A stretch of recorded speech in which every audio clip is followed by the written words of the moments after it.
disappointment came from, or why is he sad, he's actually unable to even speak because he lacks that basic articulation.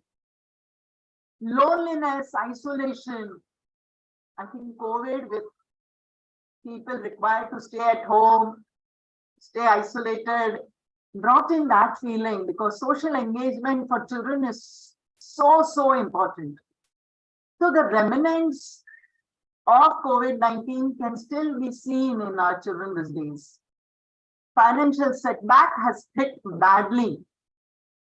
Relocation, people have been required to migrate to different parts of the country, of the world, and that also has led to a lot of setback and emotional strain on children. What do you think is this expression? I see a lot of teachers in this group. I want you to respond to this. It's a very common expression.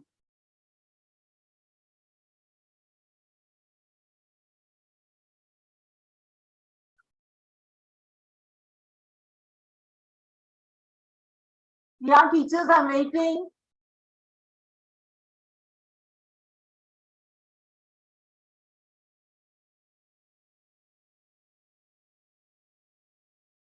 Yeah, Rashmi ma'am, you could. Many of them are answering the questions on the chat box. Okay. So we can read out the chat box also. Okay. Thank you so much. Thank you. Yes. Yes, ma'am. Yeah. So, what kind of expression is this? Ma'am, like the parents are trying to explain her something and she's in no mood to listen. Maybe she has her own perception of things and the parents are wanting her to listen to only them what they are saying. Absolutely. And there is a good expression of why. Why do you not understand? Or why are you not getting it right? Okay. And then there is a sense of hopelessness in the child's expression, does not want to listen to anyone. Again, this expression is one that's accusing expression. Accusing the child of something that has happened and not listening. I think the child is subject to so much. I know I'm being a little biased because I'm not saying this could also be a teacher for that matter, but I'm hoping our teachers in the school don't have such expressions on their faces. The child is subject to so much because it's like an adult world, and if you don't comply to the adult world, you have no reason to grow up. This is the kind of expression majority of adults give to a child. I mean, to an extent, the child, if the child had enough imagination and enough reasoning ability, the child would actually dread to even grow up. That if I were to grow up in an environment like this, where people of this kind exist, I don't want to grow up.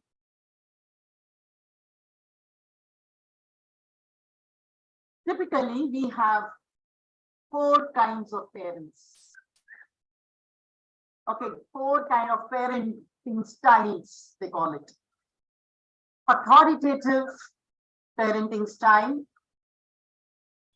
permissive parenting style, authoritarian parenting style, and an uninvolved parenting style, that is laissez-faire.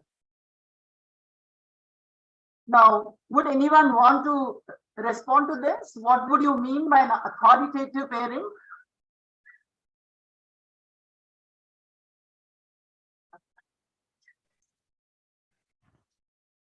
Hello.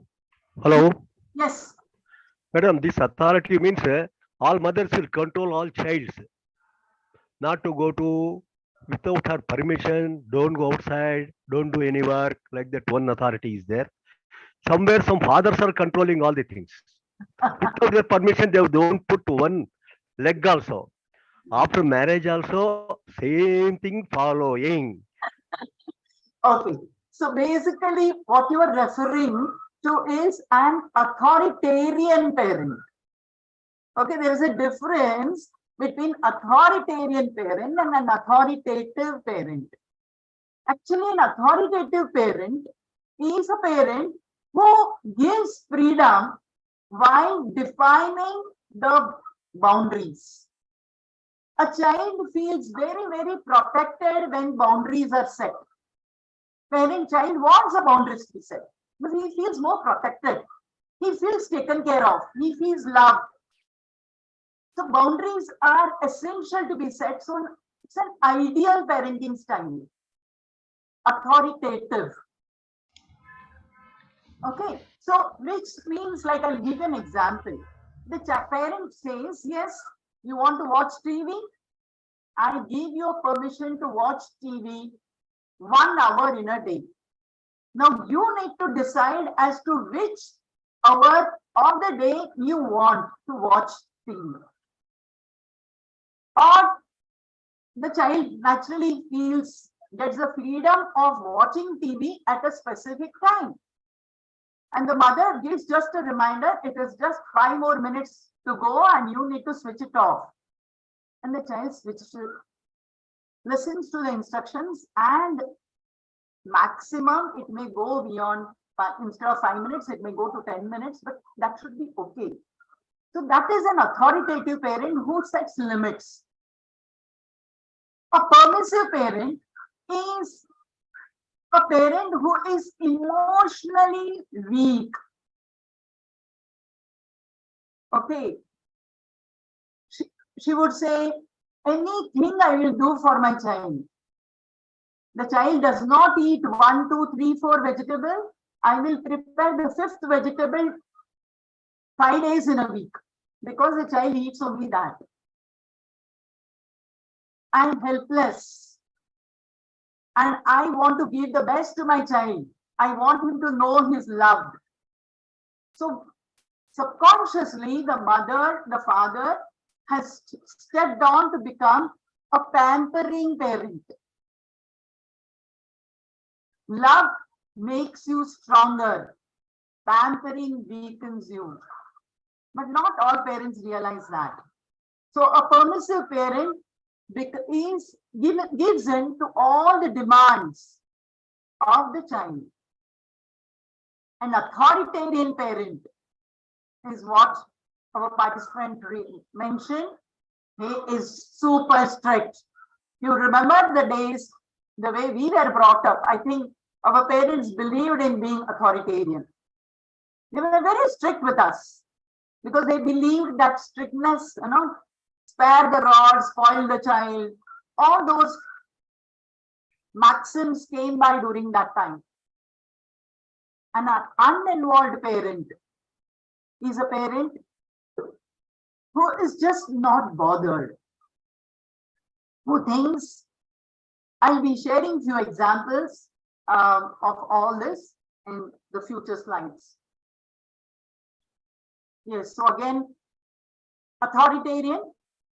This style of parenting is mostly about establishing rules and being extremely strict and non-negotiating.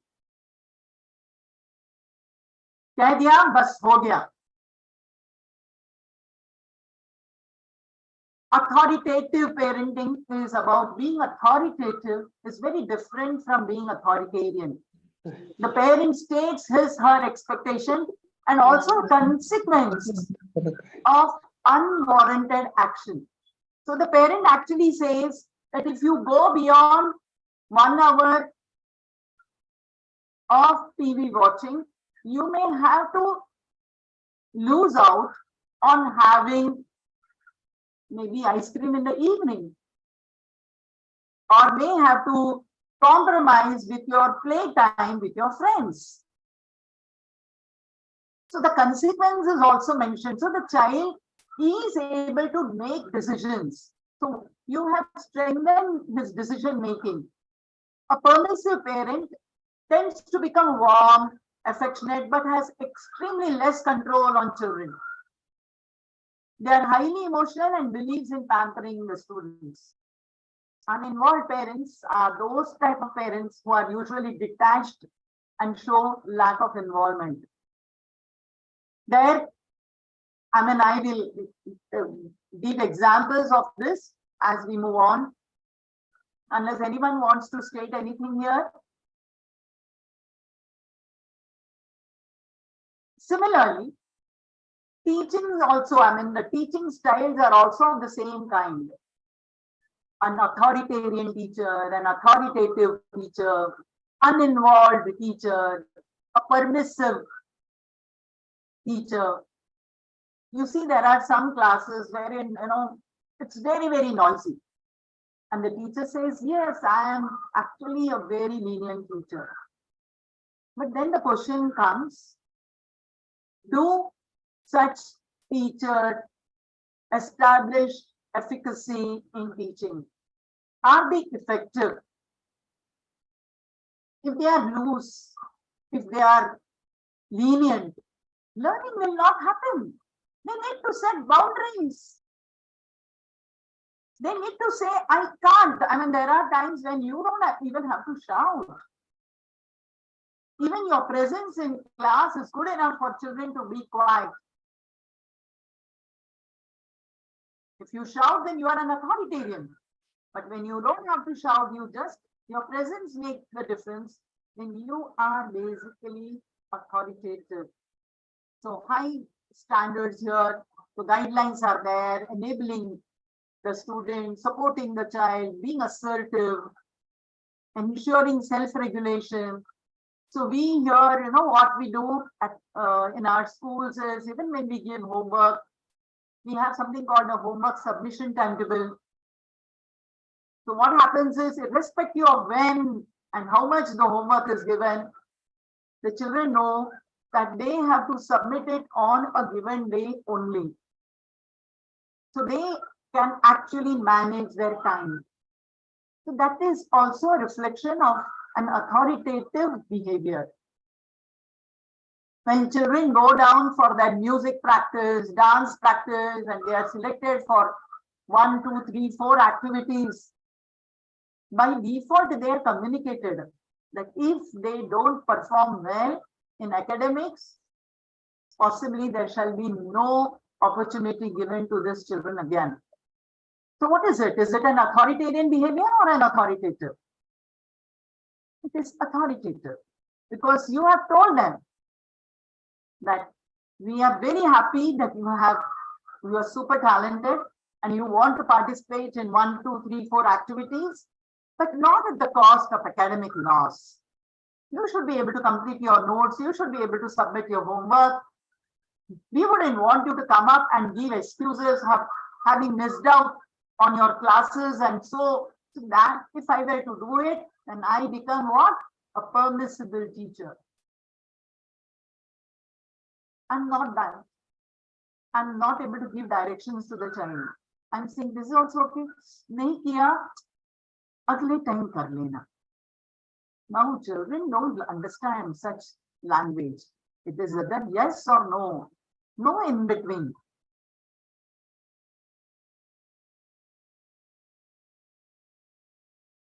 There are some teachers, okay, who can be uninvolved. I don't care whether the child attends the class, does not attend the class, whether he learns, does not learn. I think they are all very, very dangerous. All the 3 categories, authoritarian, uninvolved, permissible, they are dangerous traits for our teachers and parents. Now, typically what happens?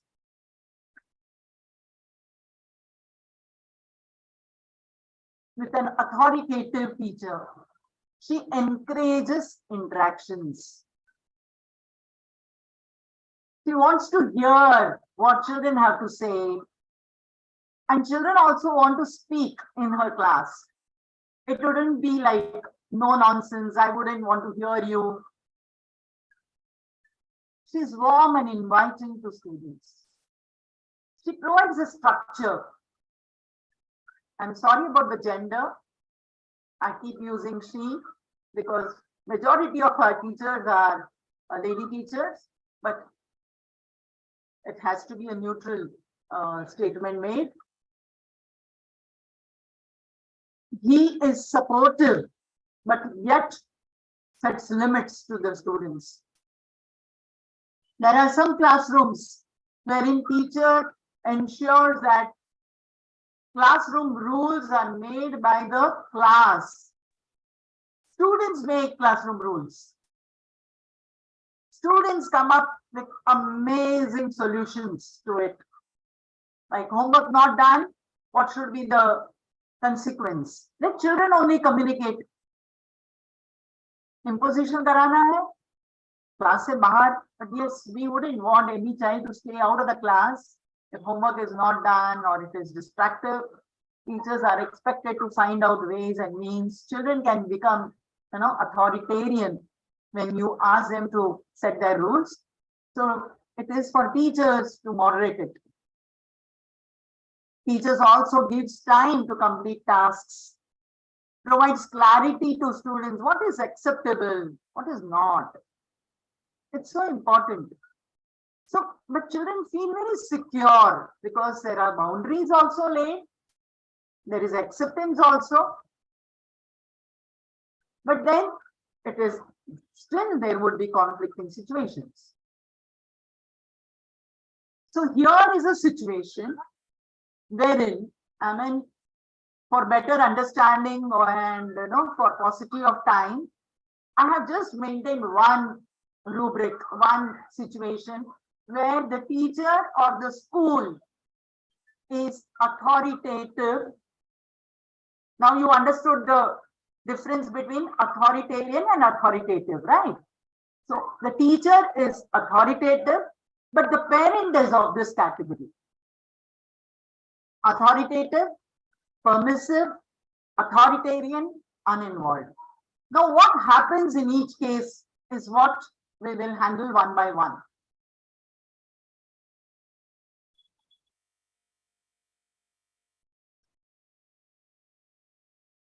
Teacher is authoritative and the parent is authoritative.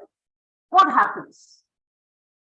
It's the best combination that one can think of. Both are extremely supportive, encouraging, guiding, setting good right limits wherever required, checks with the teacher amicably about the child's progress and behavior in the school. The child intuitively knows that there is high trust between parents and teachers and does not see much value in appealing for parental support. He knows what is right, what is wrong, and he will not be unreasonable in his demands. So this is possibly the best situation. What happens when it is a permissive parent? Now, typically, with due respect, I'm not generalizing, but given the situation, there are times when the couple have got a child after a long time, maybe with lot of prayers and treatment that the couple has begetted the child.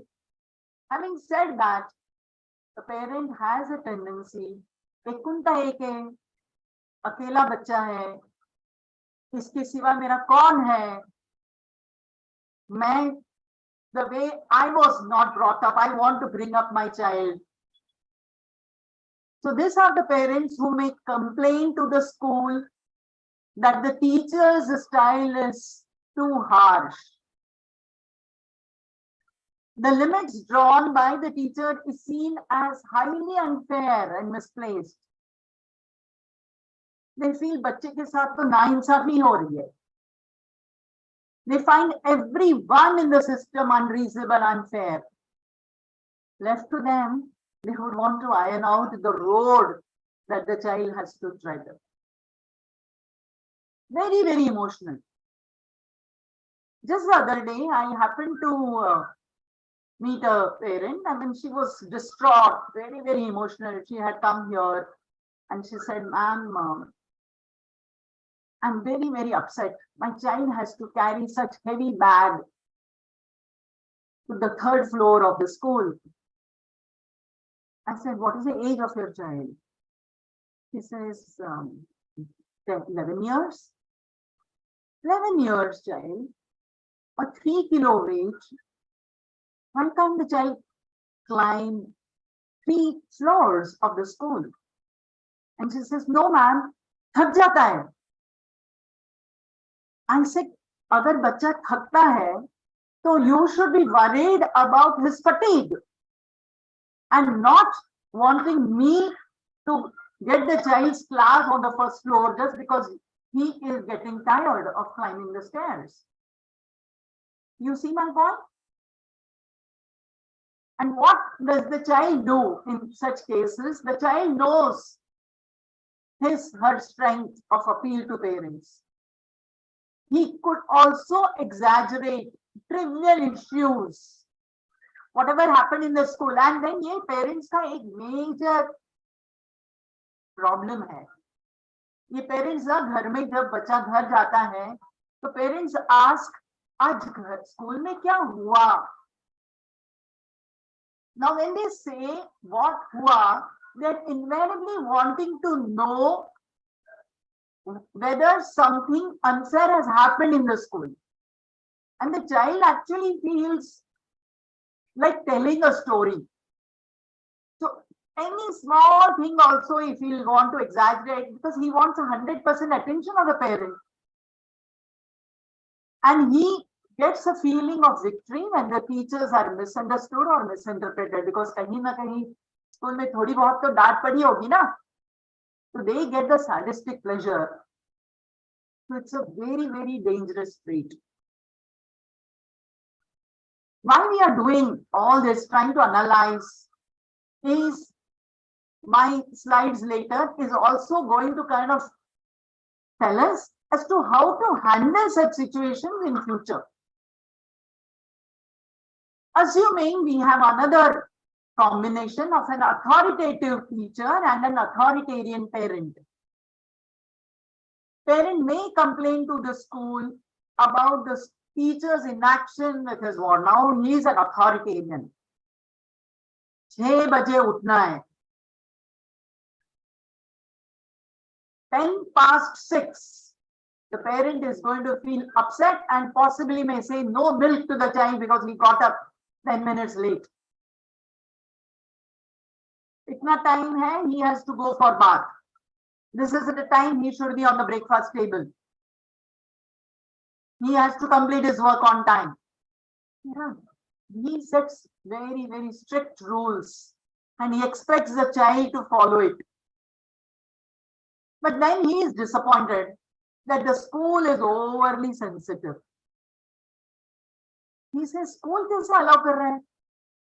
When I insist that the child should go in this manner to school, school seems to be quite cool about the child not behaving as per the said norms. Now, what does a child do in this case is the child avoids any interaction with parents. He avoids, he starts avoiding the parent. He starts feeling he should not share anything with the parent because he's scared of an ugly scene that can get created every time anything unacceptable is presented. Because he may throw the book. We had an issue here in the school. We had sent answer papers of children, corrected answer papers of the children home, so that parents could have a look as to how the children had performed. I wouldn't know what came over. This was a 7th standard parent. The parent literally tore the answer script because he was disappointed with the scores that the child had got. And the child was so embarrassed when he came to school to give the torn answer paper to his class teacher. Now, what kind of mindset would a child have in such cases? Here, many times, so as a school, how we can be a little more sensitive to our children. There are times when, when we catch any child, making mischief or required to be punished or reprimanded or writing a note or calling the parents, then the first thing the child says, please punish me. I am ready to write impositions 10 times. But please, please don't call my parents. Why would a child say that? Because somewhere they are scared of parents' attitude towards them.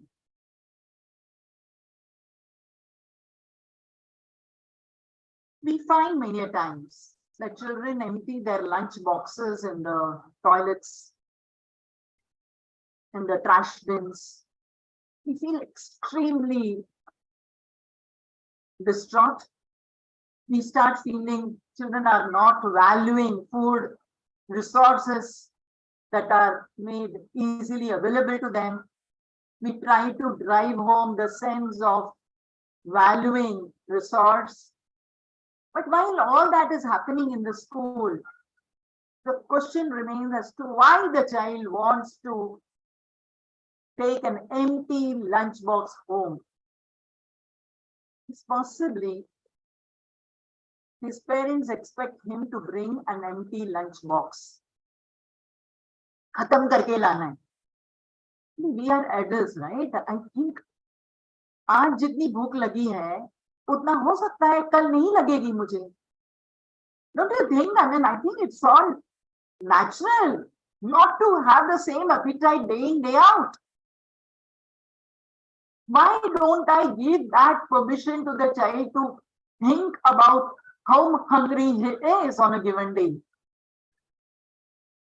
But the बच्चे से अगर authoritative parent होता तो हो सकता है बच्चा घर में जाके बोल सकता था, मम्मा आज मैंने ना 2 चपाती ही खाई, तीसरी वाली में लेके आ गया, मेरे से खाई नहीं गई, आज मुझे भूख ही नहीं लगी थी.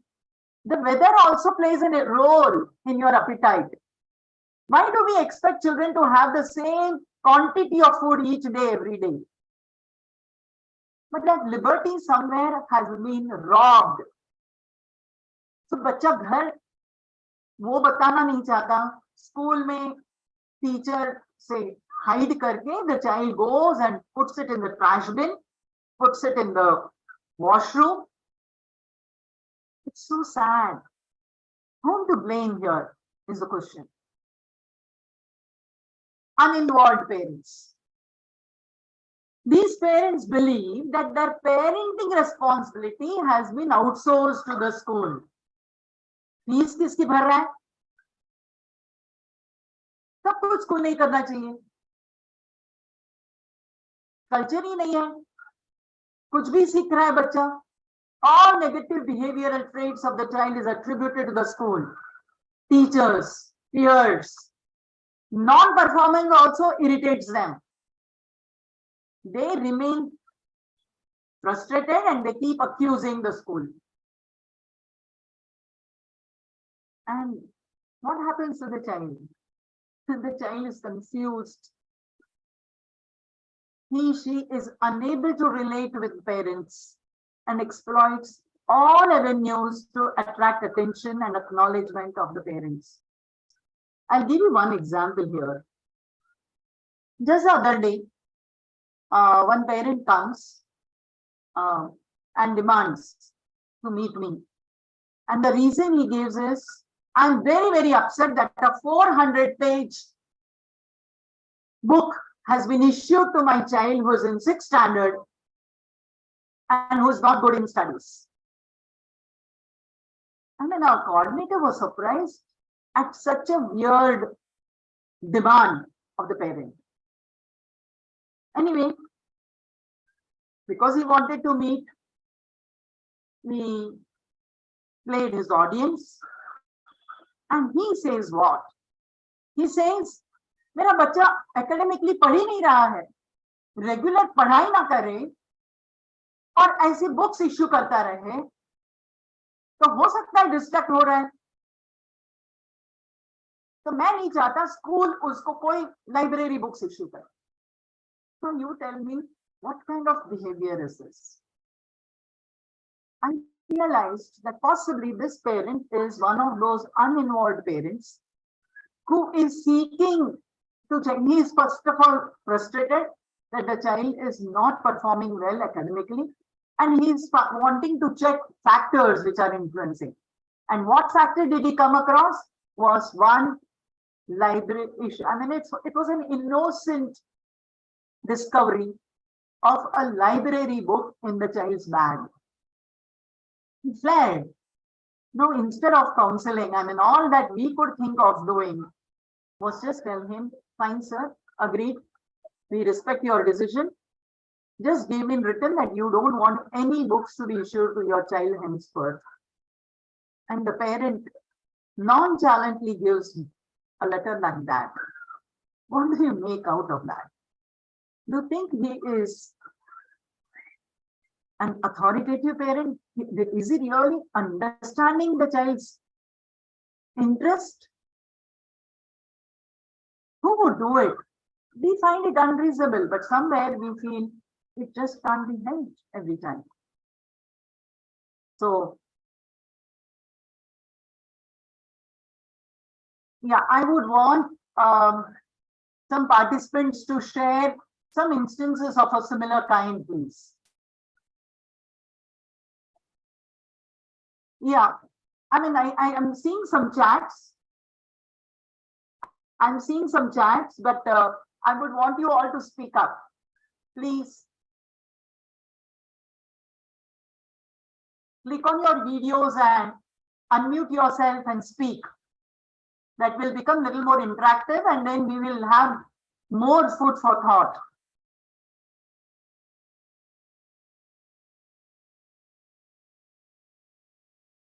I'm sure many of us have witnessed this,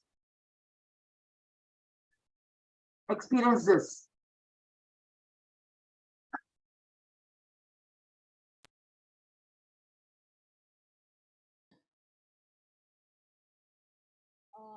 Ma'am, I would like to share one instance. Yeah, please. Ma'am, we have a child in grade 12. Can you be a little louder? I think your mic.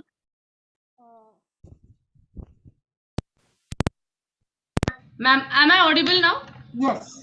Yeah. Ma'am, we have a child in grade 12. Like, he is more keen on pursuing his career in sports.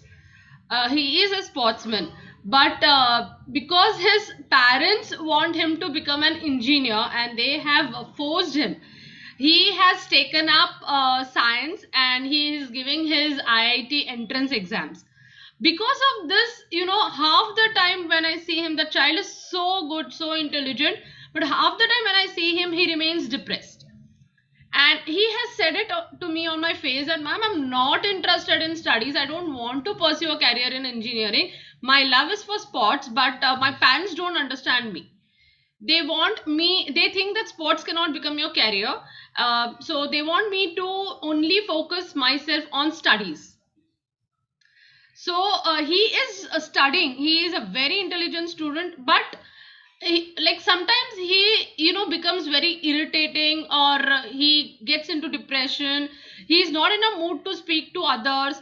We can see a lot of behavior changes in him because of the force that has been done on him by his parents. So true, so true. So like we tried to speak to his parents too, but then like they are of the fact that in India, to have a career in sports, you have to be really good. You have to be one of a kind, and then you can do it. But this studies is very important because it will give him a career, an employment, which is really necessary. And they want him to go abroad to pursue further studies. So that is his their dream, which they want him to fulfill. So I think this is one instance I faced. Yeah, I think they are over indulgent and little uninvolved to a great extent, because their involvement is restricted to the child getting employed. Okay, and also feeling a sense of pride that their child has cracked the IIT. And yes, Mr. Menon. Madam, good morning. I am just currently located in Azerbaijan. This Republic of Azerbaijan is an ex-Soviet country. So Yeah. I'm speaking from there. So I just want to share two examples. Okay, what I faced and what I seen.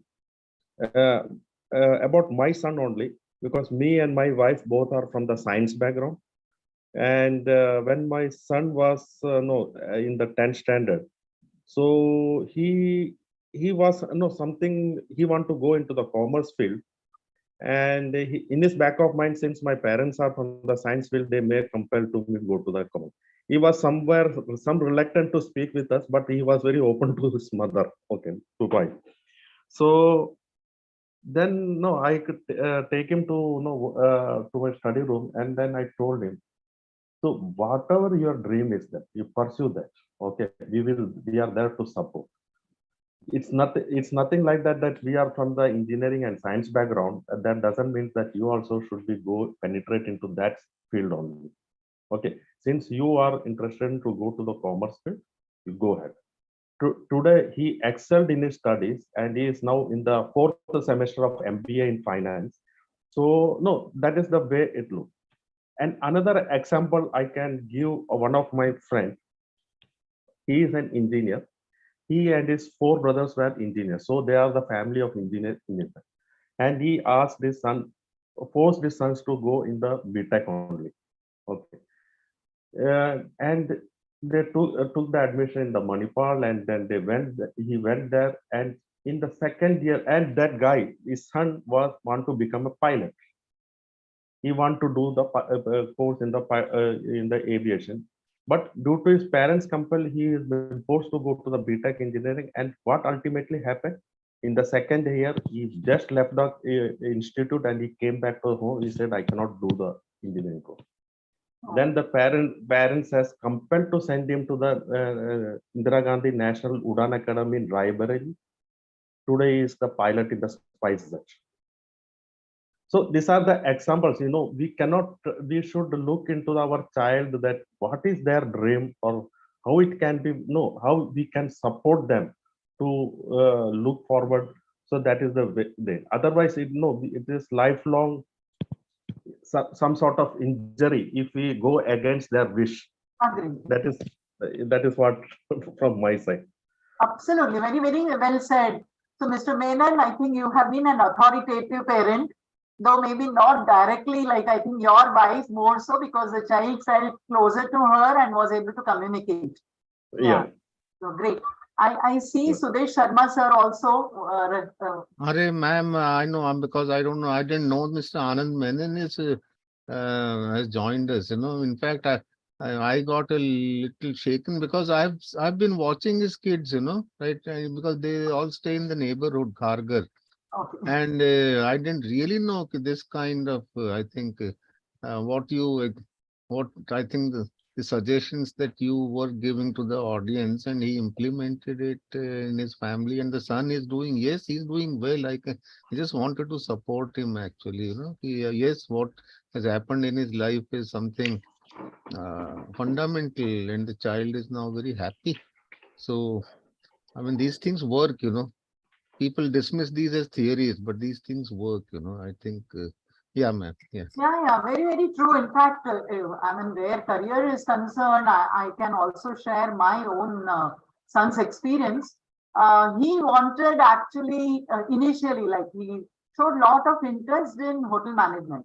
He was good in studies, and but still he showed extra interest, aptitude in laying table and deciding on the menu of the day and things like that. So we assumed that he would possibly be happy. But I suppose one fine day we had gone to some resort, and I just told him, spend some time with the manager there and check as to how his dincharya, how his day unfolds. So he went and spent time, and then possibly the takeaway for him was the customer is a king, and you have to serve him no matter what. So somehow he didn't like that idea, and he comes and says, I don't think I can serve anyone, everyone. I will only serve who deserve. So when he said that, this was when he was just 16 years old. So that was when I decided that, maybe, it is too premature on our part to decide on his career.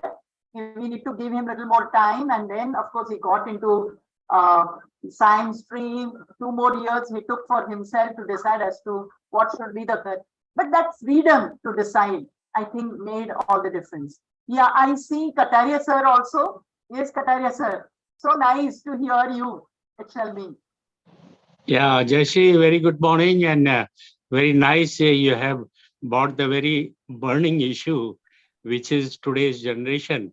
Because if you see today, one can make career in many areas. Even in sports, also people can make the career. I have seen in USA, they are a very good coach and earning more than any engineer, any technocrat. They are earning quite a lot of money. Plus, they have a lot of respect. They enjoy the respect. So that is most important, actually. So I can give you example of my daughter, who is in USA now last many years. She has 2 children, 1 son, 1 daughter. Now, daughter is very good. Both are quite good athlete, and they really enjoy athlete.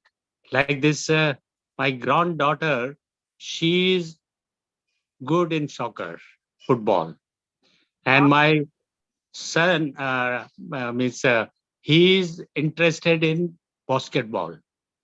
And their parents, of course, they all worried about the education is most important, but they always, because they both are technocrats and learned people, so they support their children very well.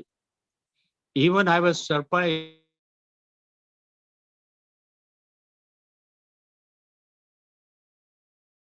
Her daughter to the coaching classes twice a week, thrice a week. So she's sacrificing quite a lot, that if their children are good in sports, them, that should be there. And now, because of that support, my granddaughter is so nice. Now she's able. So that is a big. It's an achievement. It's an achievement by itself, because I think children are born. They are self-esteem. I feel my grandson, he gets up the morning, 6 o'clock, he will immediately go to start playing and doing. Sorry.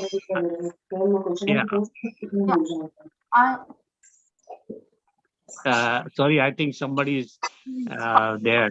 Yeah. Anyway, I just wanted to put my point that one should support whatever their children wants to grow in the direction, whether they want to become a good chef, they want to become pilot, they want to become engineer, they want to become there's book writers or reporters. They should support them. That's what I feel so. And you have been also trying to put that the parents has a lot of responsibility apart from the teacher. Thank you. Thank you. Thank you so much. Thank you so much.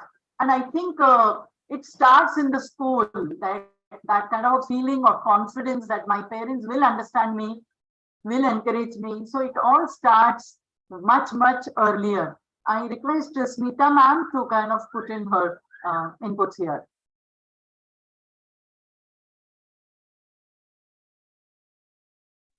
Yes, ma'am.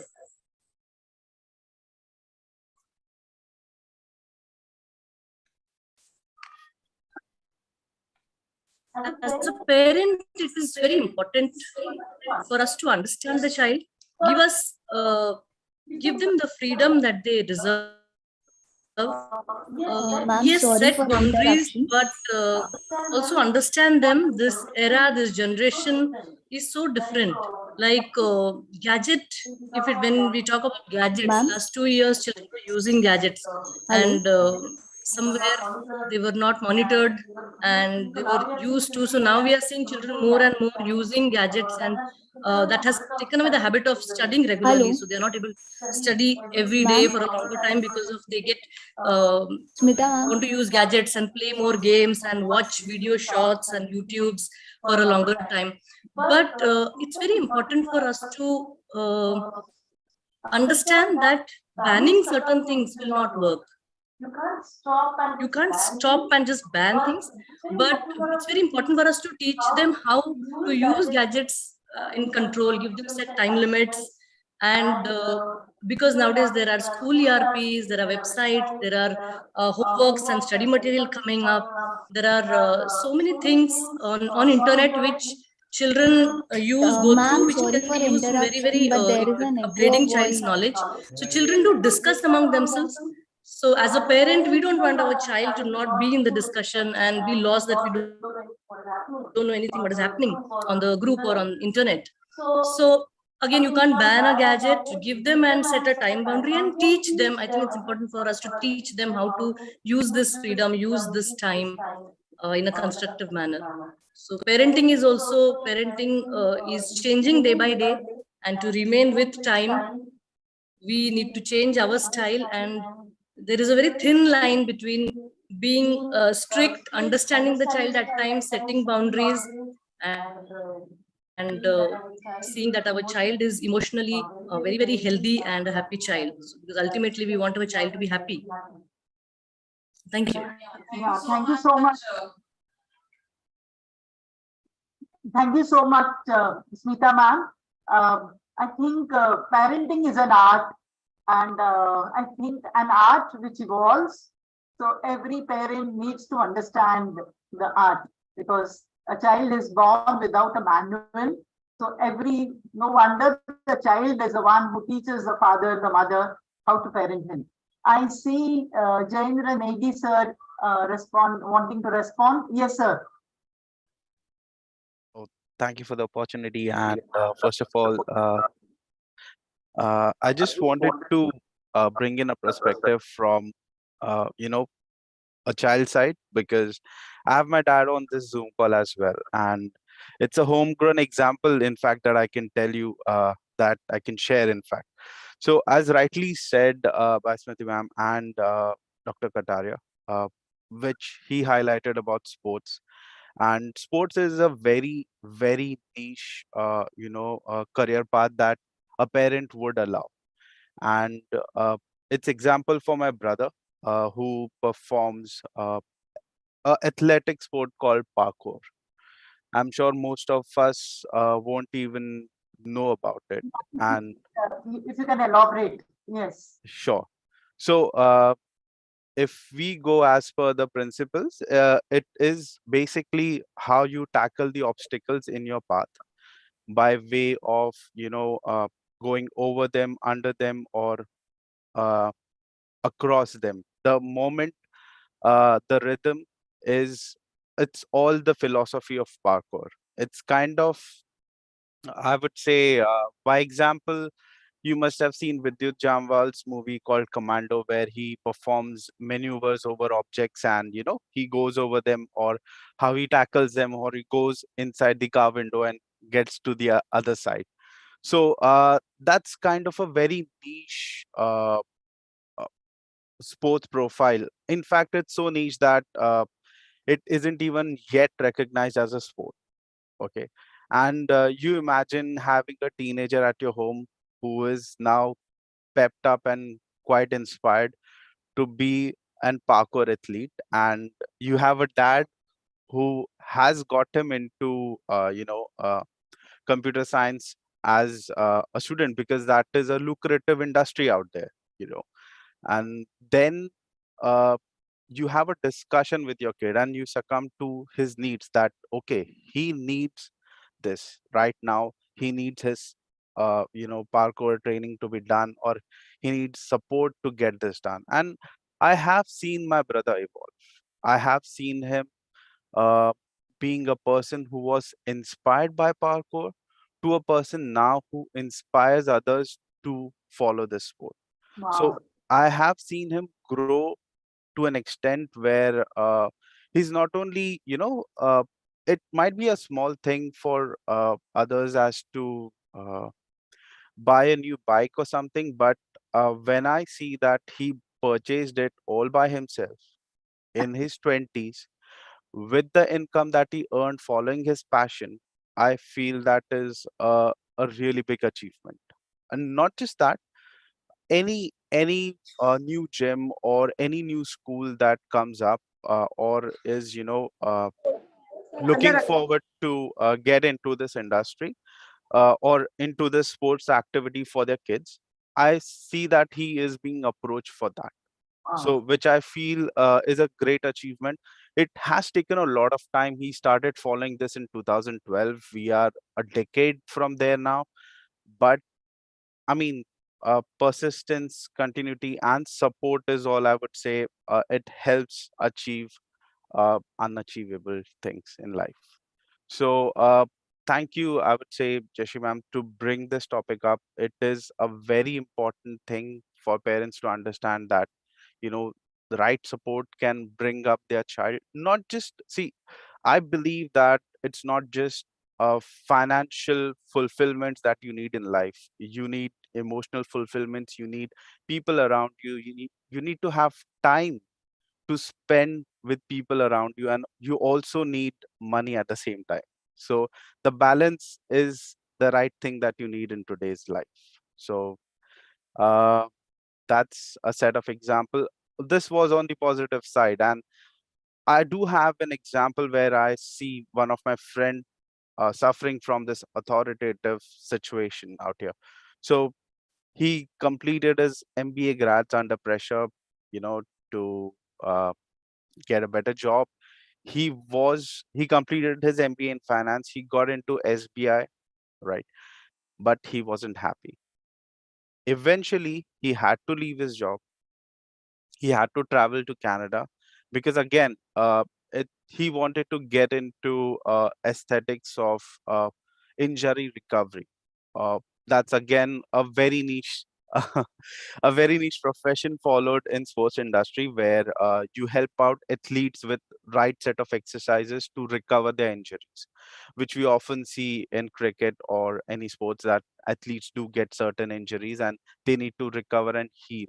So that's the kind of thing that he's doing. Imagine a person from finance background now getting into such a field, and all he feels or all he regrets is wasting his time during his younger age, where he could have achieved much more than what he can now, because you do get certain barriers or certain limitations with your age. So yeah. Wow, thank you so much, Mr. Negi. That was really very, very nice and insightful. Yeah, Rashmi ma'am, I think you are here. Yeah, to again share. Yeah, ma'am, I wanted to give an example of my own elder son, being a teenager. They also pass through so many emotions. I think they connect to their friends more than the parents. Actually, what had happened was after 10th standard, I and my husband, we clearly knew that his interest would be languages, social sciences. He was very good at that.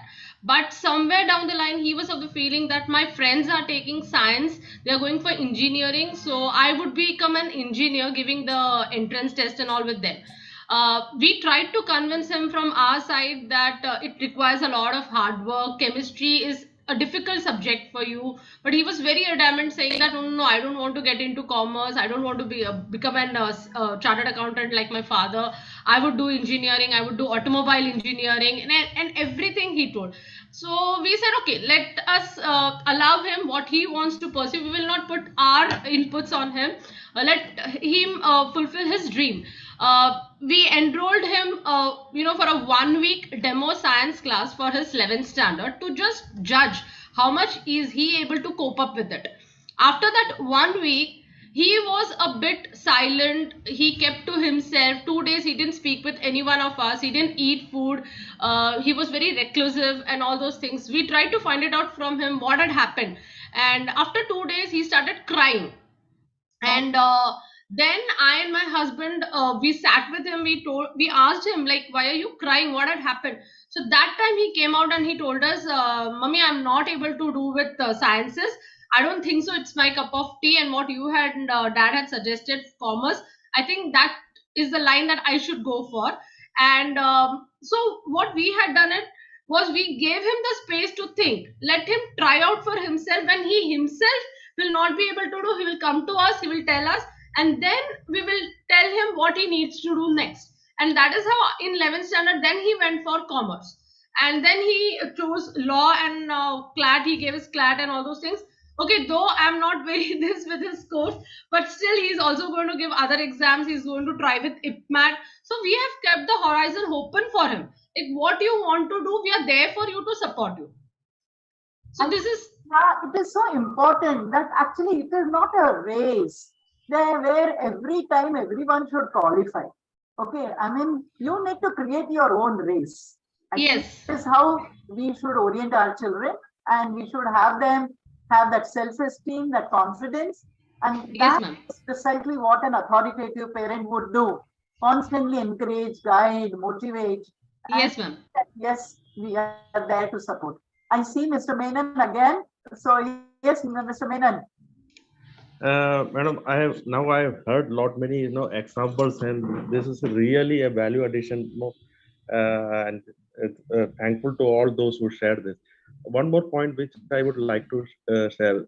No, about my own example from my home only, about my daughter who is she wants to go into the medical field. Okay, she completed her 12th last year, but somehow not able to qualify NEET in the first attempt. Now she took the break and again trying her level best to get it into the NEET in the 2023. But to my surprise, she made her determined that she will go into the medical field only. Okay, which we are there to support her.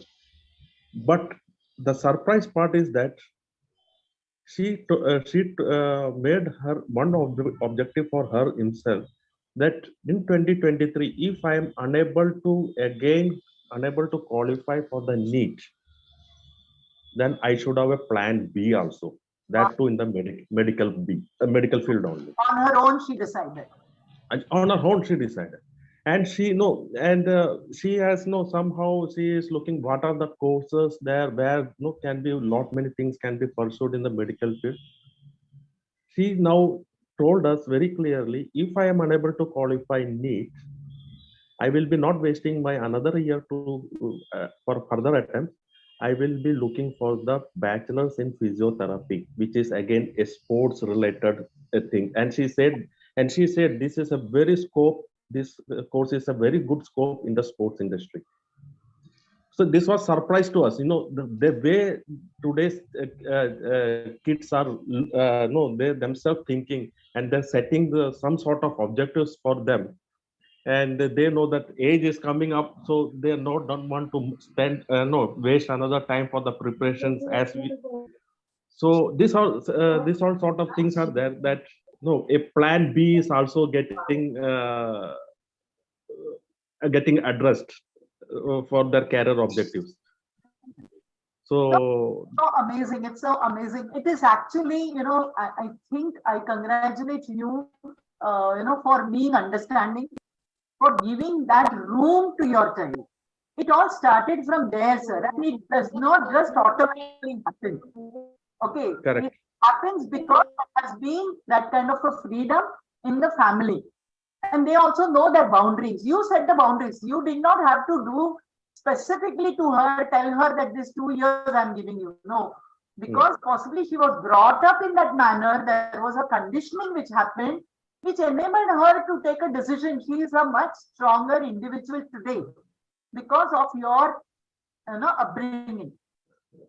So congratulations, sir. Yeah, so this is precisely what I want to drive home, that children should be brought up with some boundaries, okay, where they know that they can exploit the boundaries, expand within the boundaries, but not try to go out. They feel more secure and comfortable. Yeah, madam, I wanted to add one thing here because this was something very serious and interesting. Yes, sir. Because there's a participant, Smriti, who is also, very actively participating on the chat box. So, I mean, see, one thing that I agree with her is that this generation, we often criticize, and I've seen people criticizing, यार ये लोग ऐसे हैं, ऐसे कुछ नहीं है. I somehow feel they are more exposed, they are more savvy on the social media, etc. Despite all its flaws, social media also is giving them a wide exposure to what can happen, what are the possibilities, what can go wrong, and many of them, I think a good majority of them take informed decisions, and the job of parents is not macro managing them in this setup, not micromanaging them. As you said, you just have to, keep an oversight. I mean, instead of micromanaging everything for them, let them take a decision, support them in their decisions. If you feel the decisions are, coming from the core of their heart, I think that's what matters today. So instead of going overboard, criticizing them, and then I mean, Mr. Anand Menon, I'm so happy and so grateful to him that he shared live case studies now, and the other participants also. These are all very live studies, not micromanaging them and leaving them to their own intelligence and their own, most of them, I think, are quite, as you shared your son's example also. So they, I think, I mean, the decisions were right in the long run, I suppose, right? Charlie, you can continue, ma'am. You have, I think, much more to add to it. Yeah. So typically, in schools, I mean, when an irate parent comes, he comes with a different background. So I mean, this particular mindfulness slide is to address that. I mean, how do I address? So when I'm talking about mindfulness here, I would want you all to kind of incorporate it in your other meetings that you have. But typically, during a conflicting situation, a teacher always need to remember to be a good listener. If possible, offer the parent a glass of water, because a parent has come with a different mindset. Like I said, only 25% in a school situation, only 25% of parents are actually with you. The rest of 75% of, types, like I'm talking about types, I'm just hoping and praying we have more and more parents like the participants here today who are absolutely sensitive to their children's needs. And I'm sure it is happening. I mean, it would be unfair to say that larger number, but then you have some parents. I do recollect one instance while I was actually at DAV Nerul. This was a parent, I think the child was in 2nd standard. The child was hurt, I was given to understand, and the mother used to come to school to copy notes. I was told that, every day she would come, she would sit in the school meeting room and copy notes. Whatever had happened in the school, she would copy. I think it was 5th day in succession. I was curious as to what actually had gone wrong. And the mother insisted on meeting me in person with her husband. The father and mother both were presented before me. And imagine what the mother said. 2nd standard child.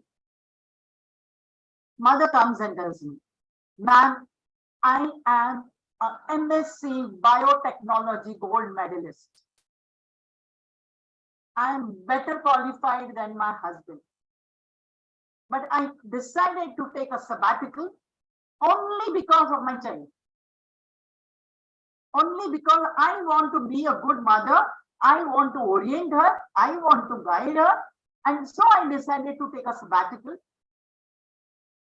And it so happened, we used to have weekly tests in the school. So it so happened that last week, Monday, there was a test. My daughter gets 2 on 10. And what does she do? She just comes to school, comes home after school. She knows that she has got 2 on 10. She throws her bag and goes out to play. It was I who discovered, when I went through the notebook, I discovered that she has got 2 on 10 and she's just not bothered. When she came back from her play, I placed I was cooking something in the kitchen, and that hot spoon, I placed it on her hand 5 times and charred her delicate hand. And her hand is injured.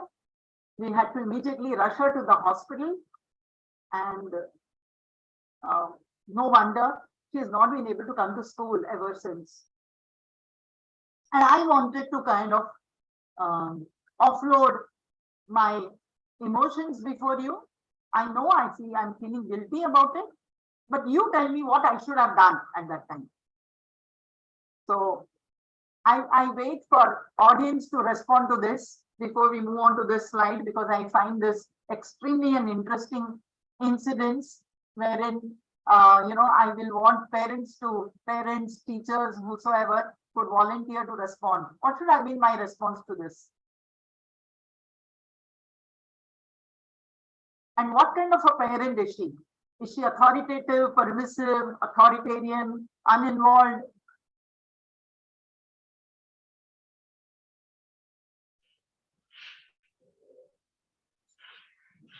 Madam, this example really not sure how to respond to this. This one of the example which you have came across. First of all, this is not the way we treat our kids. Whether they are not doing academically well or what they are not doing, or they are naughtiness and whatever may be the thing. Okay, you will not believe. My son, when he was in the school, is not very good in his studies, but he studies at the last minute only for the exams. Okay. And all the class tests and everything, it's average or below average, that sort of thing. And that gives a worrying factor to us also. But somehow he managed to get a success in the final examination. Okay, that includes the board examination. Both at the 10th level and both at the 12th level also. I have been called by the principal of the school. Okay. On the 12th board examination occasion, even the school told me that they will not give the hall ticket because he is not doing perfect. And I have to travel from Azerbaijan, on a very short notice, and I tried to convince, some sort of. I tried to convince the principal and the class teacher that he will do the need, he will do the success, no worries. Then it has been given a challenge that if you score XYZ percentage in the 12th, we will put your photograph on the notice board. This all are happening in front of him only. Okay. I not scolded him, but I made sure that for the first 3 papers, I went with him to the exam center. Then I said, best wishes, do your best. You will not believe. There is a word in our professional career in the corporate offices. Exceeded the expectation levels of the customer. Okay. In that case, I was the customer. Okay, he exceeded the expectation level of me, not only me, exceeded the expectation level of the principal of the school and the class teacher of the school. So nice, so nice. Then we told no need to put the pictures on the notice board, but still, things are happening, things are happening. During our childhood days, we used to got scolded by our own parents. Now we cannot scold our kids during this time, on these generations, we don't know what sort of repercussions, emotional things happens in the back of mind. and we have to be very careful. Sensitively, we have to look into how to mold them. No, first of all, we have to be them with them like a friends. As one of our speakers told that no, more affinity, child is more affinity towards the parents in comparison to the friends in comparison to the parents. So we have to become a friend first rather than a parent and try to understand. And another thing is the best good time for which I spent with my both son and daughter when they were in the school. I used to go them to the bus stop to drop them in the school bus, and that 5 to 10 minutes which I am getting in the bus stop, all sort of narratives they used to spell it out to me. This is what happened yesterday. This is what happened. This is how we enjoyed, and that 10 minutes, you as a parent will get a good, not only emotional feel, but a motivated feel that our upbringing in the home is going in a proper direction. So this is what so the example which you quoted, by putting the hot spoon on it's might be that particular spot, with that particular spot we got blasted, and it has happened. Might not be intentionally done, but no, it's that type of presence of mind, what to do. Right. So basically, right, what happens is mothers, highly qualified mothers possibly have to take sabbatical for rearing up children, and then they start expecting the children to respond because of that, which is very, very unfair. Which is very unfair. So the first thing I advise the mother is, if you are really feeling so bad about it, I think you take up a job. Give the child little space. Okay. And I think that is what you will do. I see one more hand raised. I will want the person to respond. Yes, ma'am.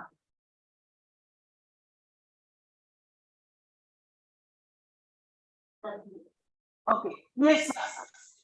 Yes, ma'am. So under this given situation, this girl who this hot spoon was placed, I think it's more of the mother being frustrated of highly qualified, not working, and then looking at this score. So that would have triggered her frustration, but it is just second standard. The child has way to go, and a little more guidance and the child is going to score well. So I think it's the frustration. So as mothers, all the mothers need to be very, very careful about, being happy in their own spaces so that these things don't happen. We are more sensitive towards children. Yeah, thank you so much, Smita ma'am. Yeah, so now we move on to the next slide about how to respond to an irate parent who comes with unreasonable demands. So yes, first of all, listen, okay, even if he is unreasonable, she is unreasonable, listen, be a good listener. If possible, offer the parent a glass of water to soften her nerves. Politely take notes. Okay, I mean, possible that, you may have missed out on something. There is always a possibility. It's a human interaction. You could have failed somewhere. Instead of becoming aggressive, I think it is fine to politely take notes of all that the parent has to say. Ensure that the parent realizes that you are her well-wisher. We are well-wishers, right? I think we are handling their children. So we are well-wishers of the child. We are well-wishers of the parent. We are no way wanting to antagonize with him, her. So why don't we demonstrate that sufficiently? Ensure that the student is not part of the conversation. In case parent is in the accusing mode, he wants to blame the teacher, the school, for anything. You politely greet the child and ask him to stay out of your room while you are speaking to the parent, because child shouldn't, his mind shouldn't get corrupted. The child shouldn't start hearing the parent speak lowly of the teacher and start losing respect on the adult world. To whom he shall lose respect is beyond my scope to discuss here. He could lose respect towards his parents. He could lose respect towards his teacher. But then I think he will lose the reason to trust anyone. I think that is very, very important. So I think best it is to keep the child out of this kind of unhealthy discussions. A teacher need not be defensive. Okay, why do you start feeling that you are getting cornered? I think we need to have enough conviction of our own actions. We cannot go wrong. We are teachers. A parent can misunderstand, but our action can never be wrong. So always trust your action, because they are invariably guided by reasons, but which will be beyond the understanding of the parent. Parent may not understand the reasons. So just don't justify. You just listen to him. You say, yes, I think I can be a little more careful next time. Instead of responding defensively and say, nahi, aisa hua hi nahi hai, I don't accept it. Okay, why unnecessary? Do not get into any aggressive mode and use this as an opportunity to accuse the parent. Let us stop. Let us not say that, I think Mr. Sharma, I think Mr. Gupta, you are an authoritarian. I think you are too permissive. Just because we have got some vocabulary does not necessarily mean that we throw it at the parent and say, I now diagnose your problem. Because he is not in the mood to your diagnosis. He is not in the mood to listen to you. So let us just not get into an aggressive mode to discuss anything on this. Always remember, winning an argument should never be our object of discussion. You know, there are times when parents actually, when something goes wrong in the school, okay, and a parent, something wrong in the sense that quite big enough to be concerned about, happens in the school. And I'll give you an example. I had a student in the school, I think she was in the grade 9 or was it 10th standard, I don't recollect. In her water bottle, she had brought liquor. Okay, it sounds a little alarming, but that was the case. She had bought liquor in her water bottle. It so happened that my council members, they discovered it and they brought the water bottle to my room. What do you think should have been my reaction to that? I just called the child. The child totally denied. She says, I don't know. There was a bottle in the house. I filled in water in that bottle and I brought it to school. Now, how do I affirm, reaffirm, establish? And then the thought stuck. By establishing the child was having liquor in her possession, am I becoming victorious as a teacher? I'm not. I'm not getting victorious. Even after establishing that she was carrying a liquor, she was having liquor in her possession. It's a failure for me anytime. I'm losing anytime, even with the discovery. So what is the point? I just called the father. I said, this was found in her possession. Unfortunately, this is again a laissez-faire parent, uninvolved parent. He comes, he took a smell of it and he said, हाँ, कल के party का कुछ बच गया होगा, लेके आइए. This was the father's response. And I was glad I didn't waste my time, energy investigating it. So it was the parents doing, right? Why do I unnecessarily waste my time and energy investigating onto something which actually I have no business on? So I draw a line to myself.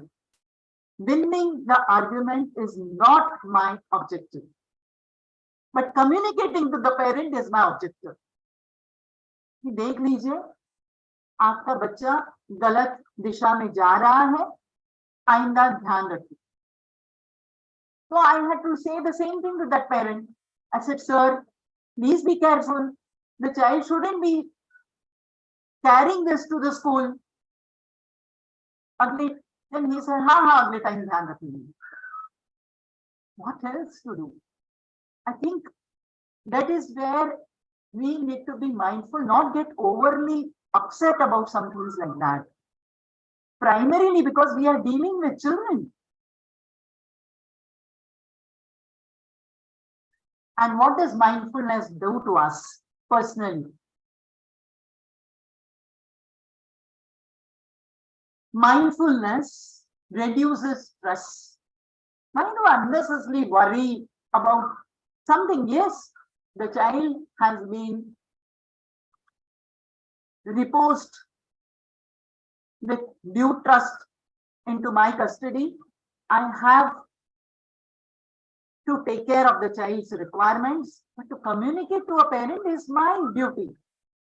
Mindfulness appears to aid in management of current stress as well as prevention of future adversity, because we wouldn't want to get too agitated in such cases, speaking something which we would regret later.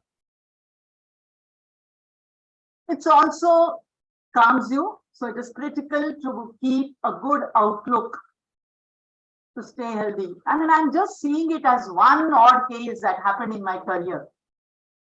Why do I unnecessarily carry it as a burden onto my system? Doesn't make sense.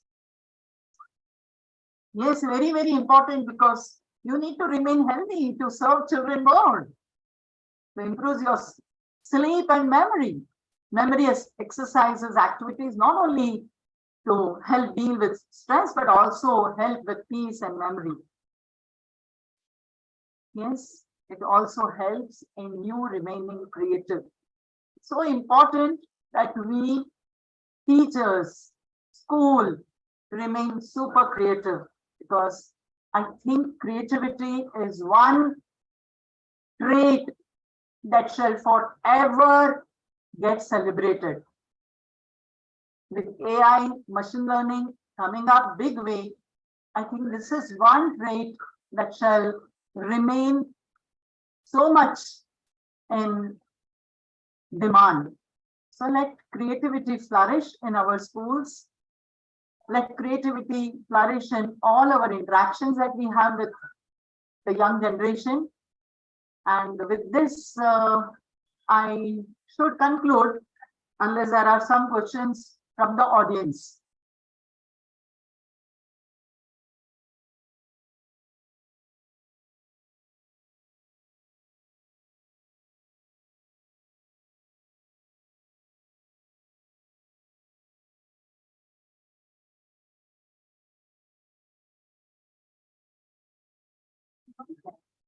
Yes. What do you say? Who is the role model for our children? And also they are greatly influenced by the schools.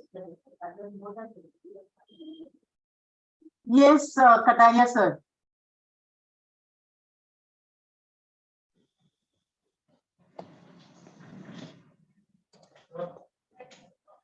Yeah, indeed, it has been very nice sharing of your thoughts, mindfulness. That was excellent. And I was also surprised and was very pleased to see good interaction from the participants, from the delegates. That was the best thing. And they could share their hand-on experience, especially Mr. Anand Menon. Thanks a lot. It was good. And one has to really see the psychology of our children. That is the most important. Because nowadays, our behavior also has been changing according to the external atmosphere. So how we are going to deal with that? Multimedia plays a havoc, and false news also takes you. Only I can say a lot of influence of the children is also their role model, who are their role model in their family.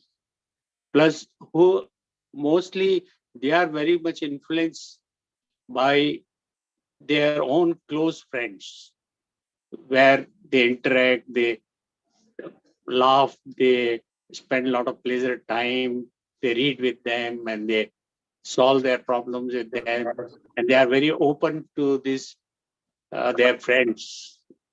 So they also influence their. But one thing is there, we somebody, I think it was also that we had to have somewhere balance, and we have to respect children' interest, what career he would like to have, and then have the balance. You can definitely like to have that they should be happy in their, and they should excel in life. So thank you very much. I enjoyed, and it was very lively and very interesting, the topic. Thanks a lot. Thank you so much. Yeah, I see Menon sir again.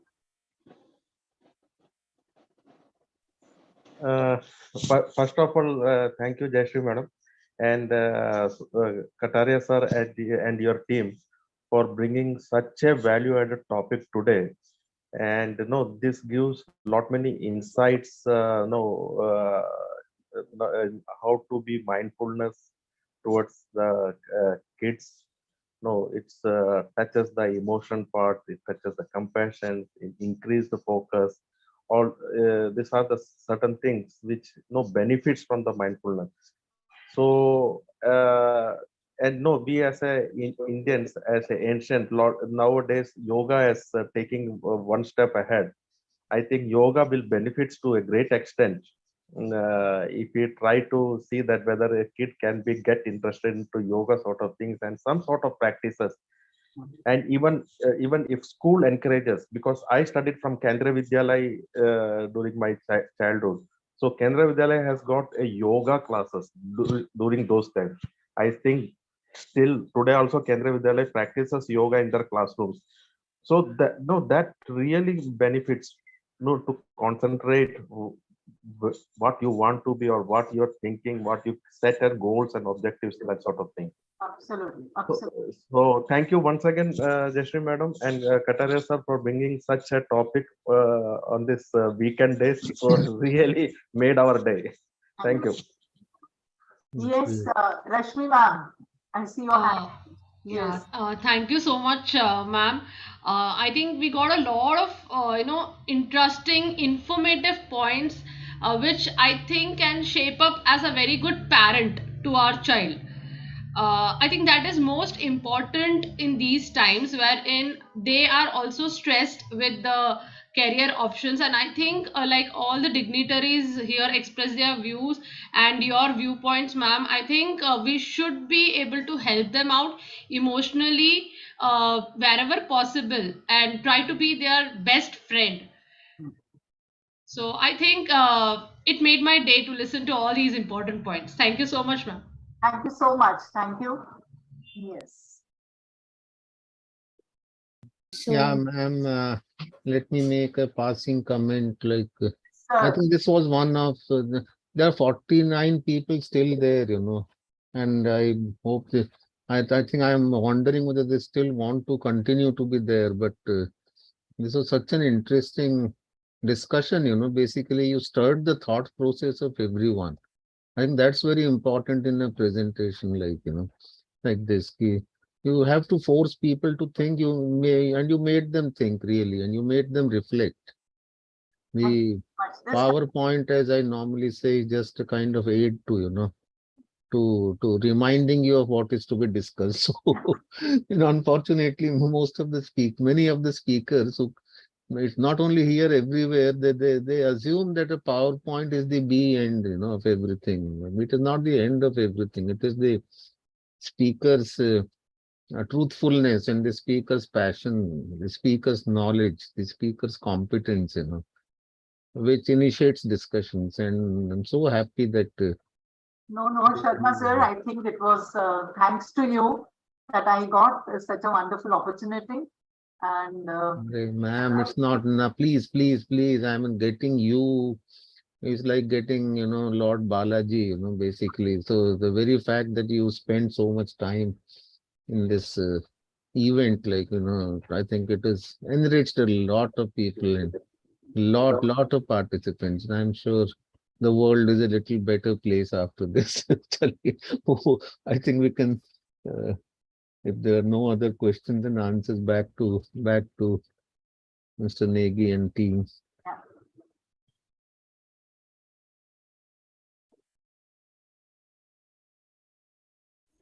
Thank you so much, ma'am, for a lovely section that was being held today. It was too informative for us.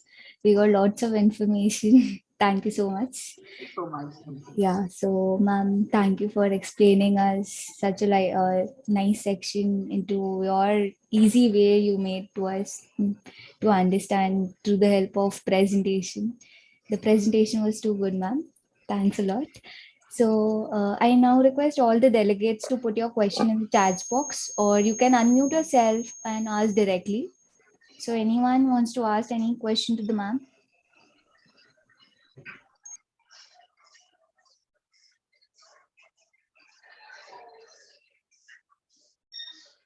So I think that everyone have understood the section through your easy way language, which you have made understood to us. So I'm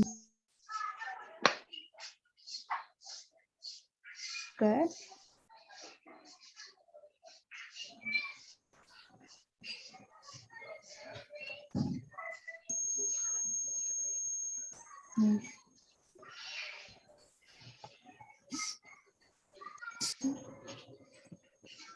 So our next section will be on 31st of December. It will be on maintenance management and medium and small scale enterprises, which will be taken over by Mr. Gajendra Jajpuria. He'll be covering the following topics like types of maintenance, resource management, human performance tool, failure mechanism, and followed up with a question and answer section.